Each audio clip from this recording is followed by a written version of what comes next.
All right, well, welcome back to Shane's Main Shop. It is day 2 of our series of videos talking about some tools that I think every homeowner should have in their arsenal of tools in case they have to do some quick fixes or whatever it might be. You know, coming up on holiday seasons, you might have someone in your life that needs some basic tools to get started. So that's kind of what this is all about. It's my opinion of some very basic standard tools that everybody should have just in case you need it.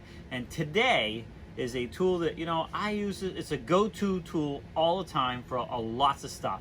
And what it is a screwdriver. Now, it's not just any old screwdriver. This is the multi-screwdriver. So what you can see here, it comes apart and it has a couple different sizes in here. And if you get the good ones, I'm going to show you a feature that a lot of people don't know about. First of all, you have your standard screwdriver bit, and it can be large or small. You just spin it around. So it's great for all kinds of stuff around the house. You got to tighten up a door handle, whatever it might be. I can't stress enough how much I go to these things for, you know, use around the house or whatever. So anyway, so yeah, you get your large and small size. You can flip it over, slide it back in, and then you have your Phillips bit. Again, large and small size bit. This one here has been around for a while, so yeah, it gets used a lot. I got a bunch of these. In fact, I got one right here.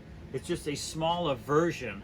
So you have several things, and I have even a smaller one than this, a really short, stubby one. I'll put a link for these in the description, so if you're interested in them. As much as yesterday's hammer was like a staple item you should have, this is too.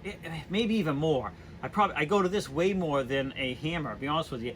Everybody needs a screwdriver for something. If you're putting a picture hangers on the wall, some of the ones that actually screw in, or those little wall grommet things that you put the screw in after the fact, you got to have one of these in the house. Now, these don't work for everything, and I'll talk about something else you can get in later videos, but for everyday use screwdriver around the home, you can use this for so much stuff. I'll tell you what I use it for a lot. I don't have one here, but like, we all get packages shipped in the mail, and you just take the Phillips bit. If you don't have a knife on you, you poke the plastic, the tape, and you can just peel it back like that, and you can open your box right up. This should be in your little tool drawer in your house, so if you need it, you can just go and grab it. Oh, and what I forgot to mention is, if you get a good one, this part is also a tool. It's like a nut driver, and if you get a really good one, it's 2 different sizes. So one size will be larger. So you have, really, it's 1, 2, 3, 4, 5, 6 tools in one. And it'll have like the standard size nut driver that you can use as well for lots of things. A multi-use screwdriver is a absolute must-have. Thanks for swinging by Shane's Main Shop. Please like, subscribe, comment, and we'll see you tomorrow for another tool video that I recommend.